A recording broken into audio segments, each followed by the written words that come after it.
just click the slides. Am I using the clicker correctly? Maybe not. Anyway, I'll start introducing myself, but if it's possible for someone to just move the slides along, that would be fantastic. Great. Hi, everyone. So great to see you, and thanks for joining us for this session, and welcome to the conference. Hope you're having a good time so far. So today we've got about 40-ish minutes, but we'll see how we get on, talking about how can listening to communities help us to deliver tech for better care. So this is a panel conversation, so I'm the kind of host, so I'll be trying to give us some background to how we've all come together and the background to the work that we're doing. But really, it's Huda and Nigel who have done some really great work in this space, who'll be talking about their experiences. But primarily, really want to get as many questions and reflections from the audience as possible. I appreciate this is not really an intimate fireside setting, but we'll do our best to kind of create that energy with what we have. Okay, we're just moving the slide. So I'll start with a few introductions. So yeah, my name is Jenna, and I'm from an organization called the Health Foundation. So for those who haven't heard of the Health Foundation, we are a UK charity that exists to improve the health and healthcare for people in the UK. Great, looks like it's working. Yes. So we have a UK-wide remit, and we primarily work on 3 areas at the Health Foundation to achieve our mission. One, by improving people's health and reducing health inequalities. We also want to support radical innovation and improvement, and we also do a lot of evidence and analysis around healthcare policy. So I'm from the radical innovation and improvement part of the organization. And how we kind of create impact is through kind of research, it's through the influencing work that we do, but it's also through the funding that we do, being an independent foundation. So the work that I work on that kind of brings together Nigel and Huda, what we kind of have in common, is a program called the Tech for Better Care program. So this was a program that was launched last year. It's a £2 million program. And it exists to create new ways of delivering care that's closer to home and in the community, that is enabled by technology, but importantly, that enables either proactive or relational care. So what we really mean by that is bringing together these domains of how can we not lose the human essence of what it is to care and be cared for. And we know that there is perhaps a bit of skepticism among the public and for people who deliver health and care, you know, that kind of fear of that a robot is going to kind of take over and look after you. So really, how can technology and the warmth of human connection coexist together in a way that also takes care to where people want it, which is most of the time closer to home and in the community. So this program that we're working together on is really kind of opening this up and exploring what could that look like and what does that mean to do it in practice. And the reason why I'm giving this context is because really there's a couple of things here that really connect to kind of why we're here today about listening to communities. If we're going to create new models of care that actually do bring that warmth of human connection, that really requires, from the outset, a deep understanding of what people need, what people want, and fundamentally, before we even get to the technology, what problem are we actually trying to solve? So the Health Foundation have been working with Nigel and Huda and a few other teams as well on this process.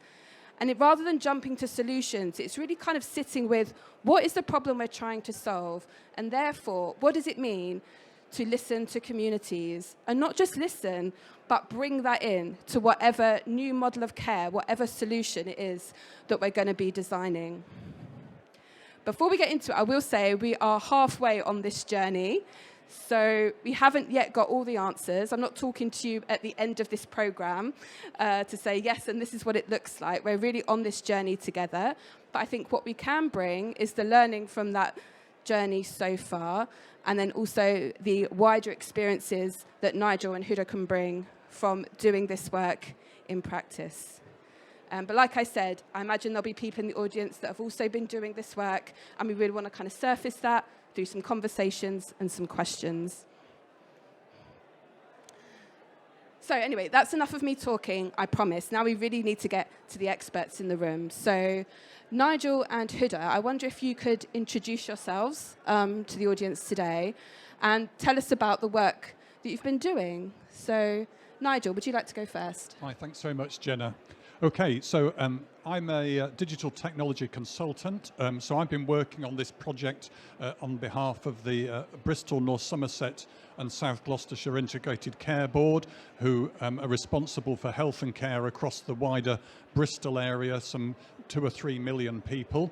In my other time, in my other bit of role, I work part-time at the University of West of England, University of Bath, based in the robotics laboratory. So my passion is about designing and enabling people to use digital technologies that are really effective. So that's my background.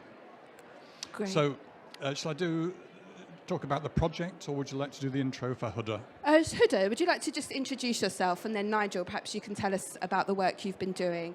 I will say to the audience, if you can't hear us, if you do a jazz hand, we'll endeavour to shout louder into the microphones. So, Huda. Thank you. Jazz hands. Hello? Oh, that's better. Thank you. My name is Huda. I'm the Chief Executive of a third sector organisation called CAFE Health. We're based in Bristol. And our organisation started 3 years ago at the back of COVID to work with marginalised and underserved communities to access services better, albeit for new technology, but also services. And I suppose I'm here because I'm passionate about reducing health inequality and ensuring that our services are more equitable for those who are using it. Thank you. Great, thank you. Thank you. So Nigel, do you want to tell us a bit about the work you've been doing together? Yeah, sure. So in the summer last year, we saw the call from the Health Foundation for the Tech for Better Care. So I've been aware for some time that medications management is a real challenge for many people, particularly as they get older and we all start to take more medicines, and it becomes very difficult to manage that. So typically around 30 to 40% of people don't take their medications as directed. And of course that means poorer diabetes control, you don't get reduced blood pressure, it means hospital admissions and GP appointments down the line. So it's really challenging to manage multiple meds, particularly in the sort of frail elder population. So we saw the call, and the wonderful thing about the Health Foundation is they used design thinking. So they structured the program in 3 elements. The first phase is discovery, the second phase was development, and the third phase is deployment and testing at scale. So back in the autumn last year was phase 1, was discovery. So what we did is we did a rapid literature review to look at the challenges around medication management.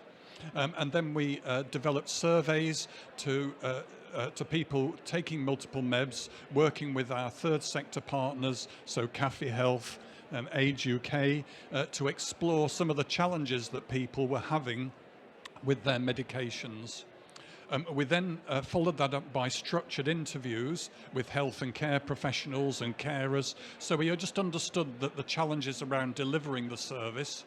And then we went out and did focus groups with clients from the BAME community, with CAFE Health, with DECBAL, another community group, so that we could actually understand and explore the issues with service users themselves directly. The great thing about those focus groups was that we also took some of the technologies along that we wanted to explore, and we were able to get immediate feedback from the people in those groups around what they felt about those technologies and whether they might be acceptable or not.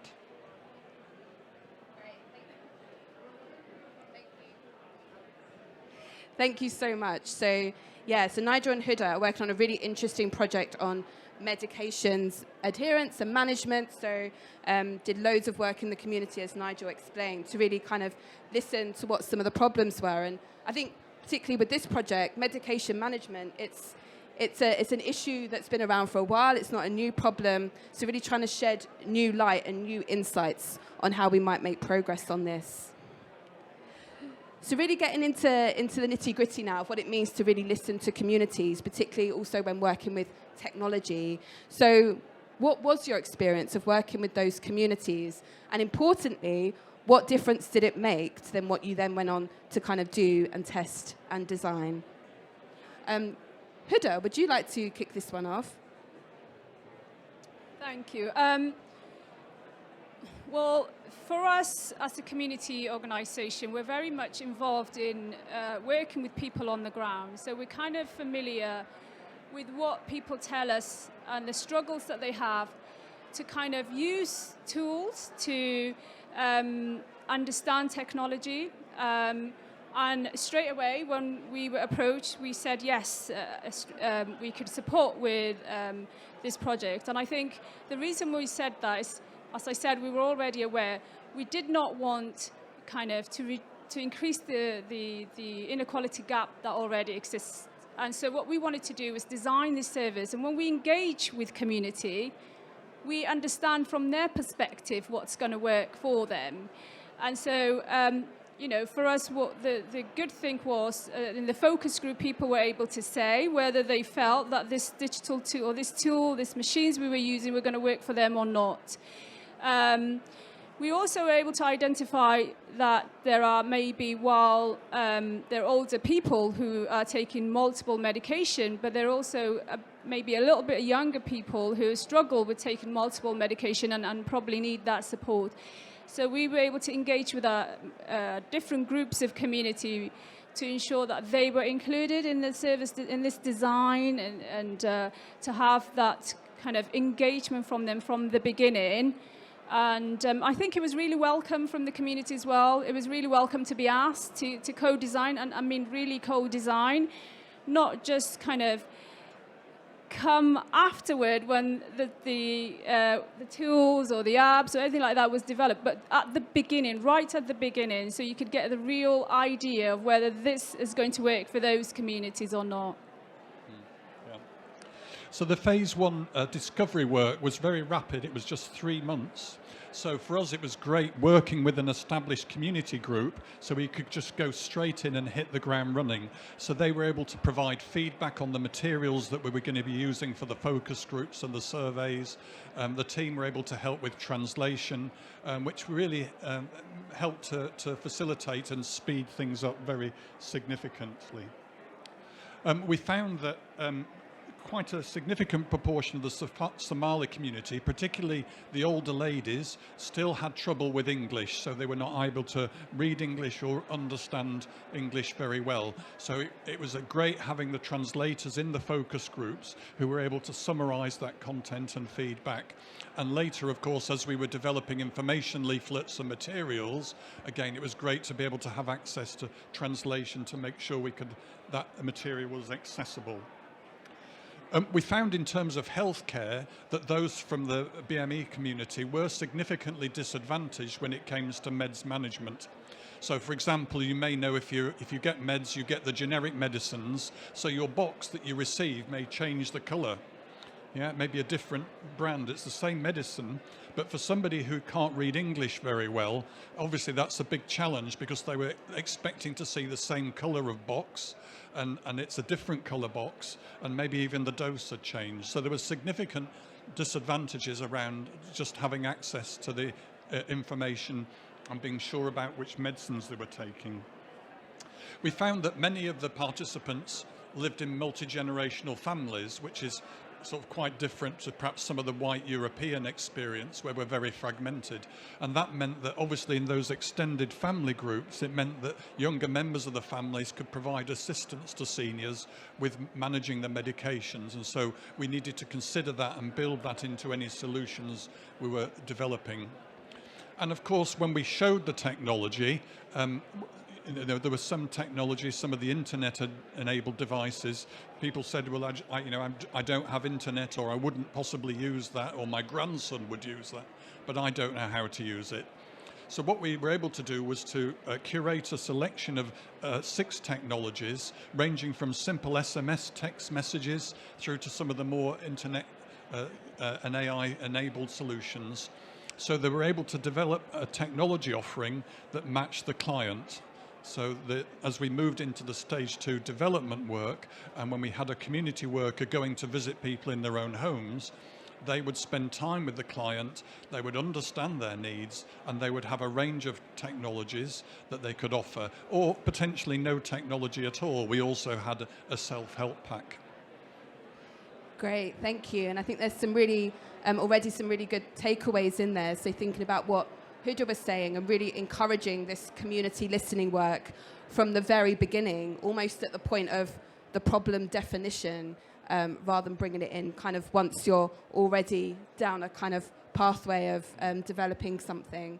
And I think there was a really good point that you mentioned as well about working together with established community groups as well. It can easily feel like you need to kind of reinvent the wheel, but actually there's a great partnership that you have here. And I imagine partnership working has been so critical to enabling kind of this work to happen.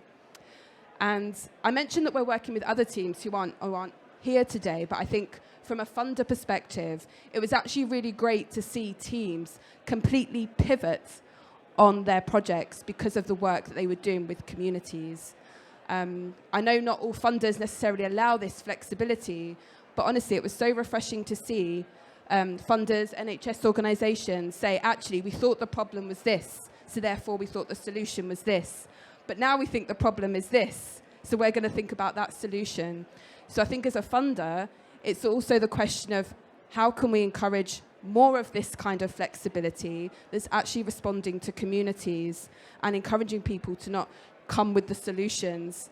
And as Huda was saying, that communities just feed into something that's already been predetermined and predefined. Obviously, this is easy to say, harder to do. So Nigel and Huda, I'm really interested in your reflections on what some of the challenges have been along the way, and thinking about people in the audience that might be struggling to navigate some of this, because it can be difficult. Nigel, do you want to kick us off? Yeah, so the language barrier hadn't really occurred to me. So many of the people in the Somali community had been living in the UK for quite a long time, but I hadn't expected to find a language would be a barrier. So that obviously meant we had to take things really slowly in the focus group and allow extra time. And as I said, the facilitator in the focus group who we work with was really fantastic in helping to manage that. The very fact that we were using a VCSE partner, obviously the NHS works really closely with a range of VCSE and third sector groups now, but nevertheless there is always paperwork and contracts. And so we really had to work really quickly to get contracts in place, to go through the information governance, the data protection impact assessment, and that did cause some sleepless nights about, would we get the approvals through in time to start the phase 2 development work, which we did through June this year. Great, thank you, Nigel. Can appreciate in an NHS context that information governance has been an issue across quite a few of the teams that we've been working with. So, yeah, Huda, what are your reflections on some of the challenges of working with Nigel? No, I'll be nice. So I suppose for me, it's the bureaucracy. We all hate bureaucracy, don't we? The constant paperwork. Being a third sector, you don't have the same leverage, I suppose, the NHS or big organisation have. You're constantly constraining resources. And I think if I could think of one challenge, it's just, we all want to connect with our communities. We design services so that it works and that we're not there scratching our heads and thinking, why hasn't it worked? And so the biggest challenges for me is that bureaucracy, paperwork, governance, all of those are challenge. Reaching and talking to the community is the least challenging, and communities are not hard to reach. They're there to be engaged. They want to be reached. We're just not reaching in the right way we're supposed to. They want to be part of the design and services or tools or AI, anything like that we want to design to help support people in the communities. We should kind of do that and not hold off, because at the end of the day, none of it will work if the people is intended for is not going to use it. So for me, I think the challenge is the bureaucracy. The challenge in reaching the community is not a big challenge. Yeah.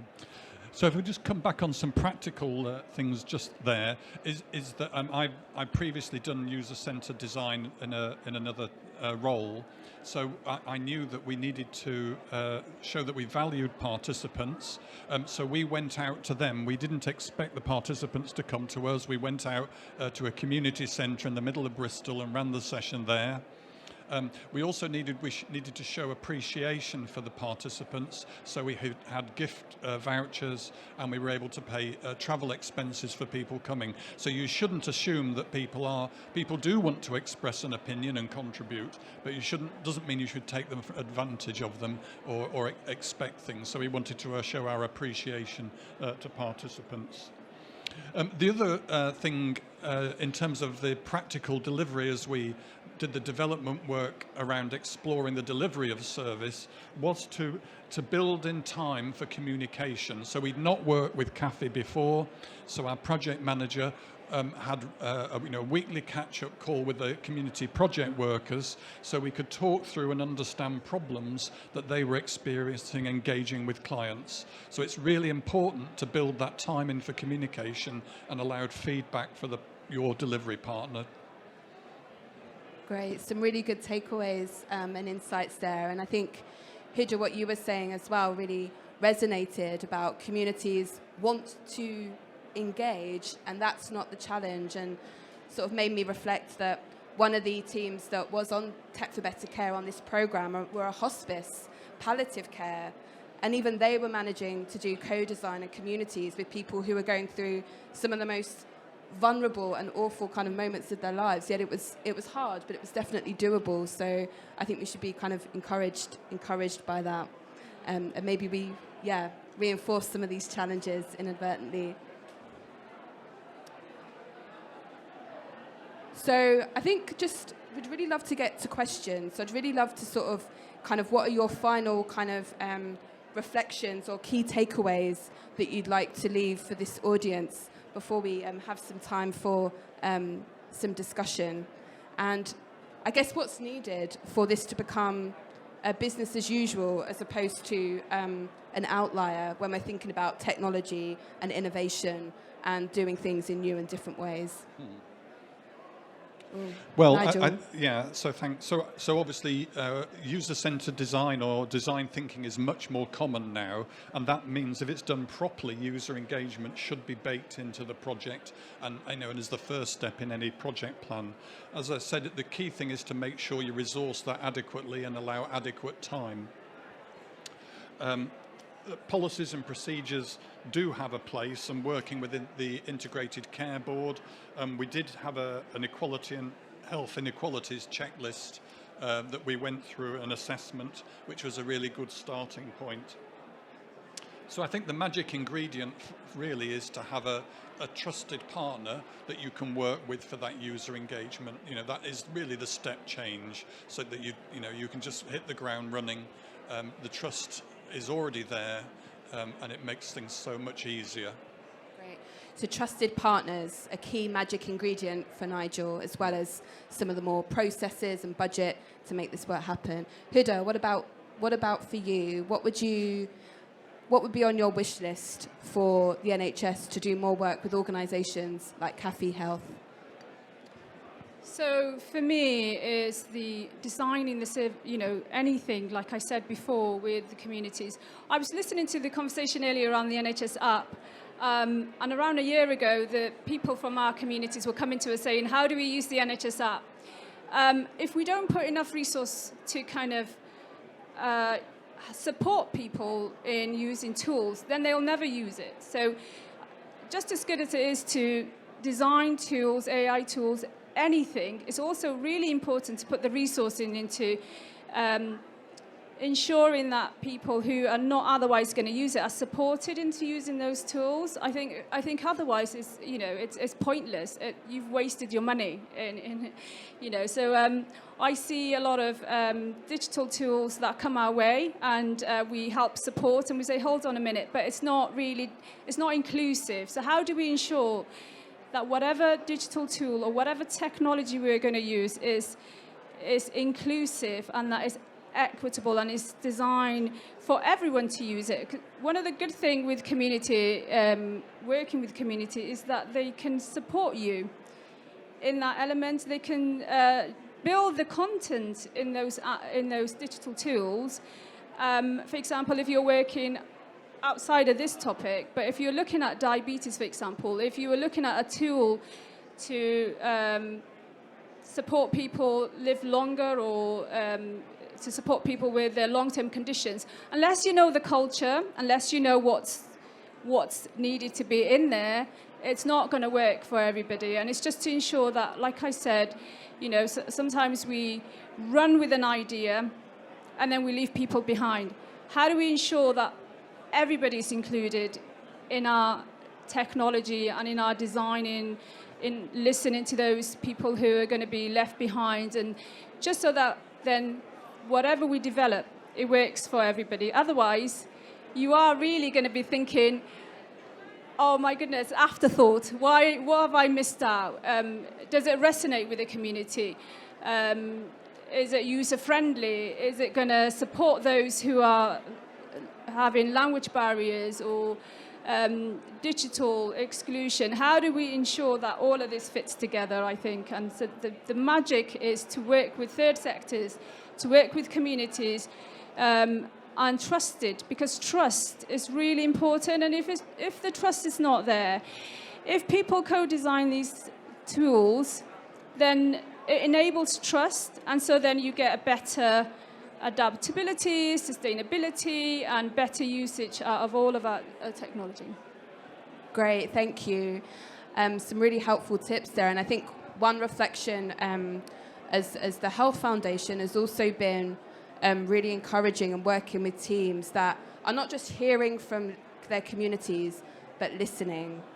It's not just about doing this engagement and trying to pick out the things that are validating your assumptions and ideas, but rather really taking on board the things that are challenging your assumptions and ideas and what that means for the work. So there's something about a mindset piece there that I think has been really critical for the projects we've been working with.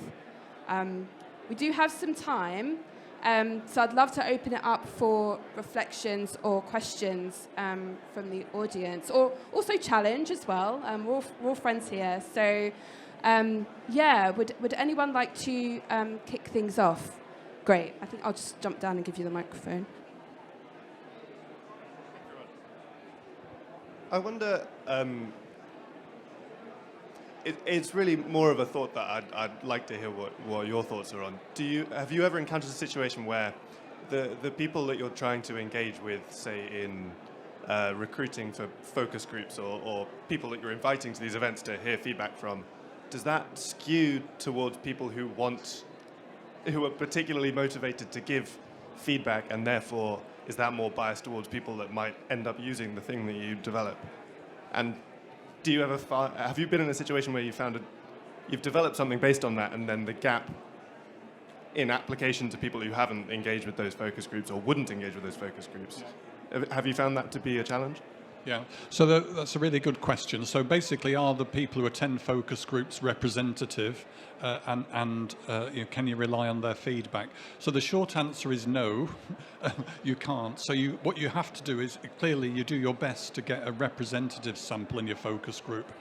But we know that not everybody will come out and attend a focus group. So as I said, the medications adherence is an issue for many frail elderly people, and we wanted to get feedback on the self-help pack. So we talked to the care team at CAFE, and they said, well, a lot of the people you want to speak to aren't actually going to be able to get to a focus group. So what we did is our project workers went out and visited a number of homes, and we purposefully selected a lady and a gentleman and a representative sample so that we could go to people's homes and get feedback directly from them without a focus group. You're always going to, in the end though, you're always only going to be able to get engaged with people who are willing, and obviously that is a limitation, but hopefully you will still hit a 90% of the population. Great, thank you, Nigel. Really great question. Huda, did you have anything to add to that? Just as reflecting, echoing what Nigel said, there is always going to be people that perhaps are not you've missed out, but if you just with this project, what Nigel's saying is that we work with over 100 people, more from all walks of lives, and so if we could engage with some of them, and then at least we've tried, No, thank you. I think one thing I would add to that as well is listening to communities is not something you just do at one point and then you stop. So there is definitely something around baking it in, even beyond the life cycle of the work that we're involved with the Health Foundation. It's actually, how does that become a constant feedback loop? And technology companies are probably more used to this in a way through kind of agile project development. How can we bake that kind of mindset into the health world, that it's not just something that you do and then it's done, that actually it is constant? Because from that, you'll get even more feedback from groups that you haven't spoken to before, and you can start to bake that in as much as possible. Great, I've got two here, so I'll do you and then you. Thank you. My question, I guess it's kind of a question, but just for some context, the centre I work in has a lay advisory group they're from Northwest London, and they have ties to community groups in Northwest London. It's a relatively new group, but they kind of guide our projects, and it's more across the whole centre, not on just one project specifically. I was just wondering if you had any reflections on building long-term partnerships with groups nearby, and particularly like place-based partnerships, because we look particularly at Northwest London because that's where we're based. I was just wondering if you guys had anything to comment on that. Yeah, so how do you build up long-term relationships? So it is down, I feel it is down to personal contacts, and I think you have to do at multiple levels. So we particularly know within the care, actually health and care, that unfortunately there is quite a high turnover of staff. So you may well ring up 12 months later and find everybody's moved on. So if you can build up personal contacts across the organisation, not just the chief exec, but the care coordinator and some of the carers, it just helps to embed that sort of institutional memory. I think it's also good to be able to publish and promote success stories, and I think that is it's a great example of of good partnership working, but also it helps to sort of bake in institutional memory. So even if the chief exec changes, you can say, if you look on that news release 12 months ago, you can see what we did here. So I think those would be my particular tips. Great, thank you. Huda, any quick add-ons to that? So we have only been around 3 years. I'm the co-founder of the organisation as well. And I think what good to do is build a profile so that people can connect with you. As well as what we do with Nigel, we also work with both University of Bristol and University of the West of England around research and making sure research is inclusive. So our work is just in Southwest, but we're happy to connect and ensure that we're kind of reaching out to other people and learning from what works well in one area and then kind of seeing if that works in another area is a good start. And I think, that's probably a good way to connect with other wider organisations to ensure that we're all kind of singing from the same hymns. Great, thank you. I'm really sorry, we're getting the signal that we need to wrap up, but I'm sure we will be around now and for a big chunk of the day. So if you want to kind of come and chat to us and ask any questions, I'm very happy to talk about the work. If you want to find out more about the Health Foundation or this programme, and also the great work that Nigel, Huda, but also the other projects that aren't here today are doing, then various different ways and mechanisms to get in touch, and also happy to have those conversations. We're always up for connecting. So yeah, thank you so much. You've been really great, and enjoy the rest of your conference. Thank you.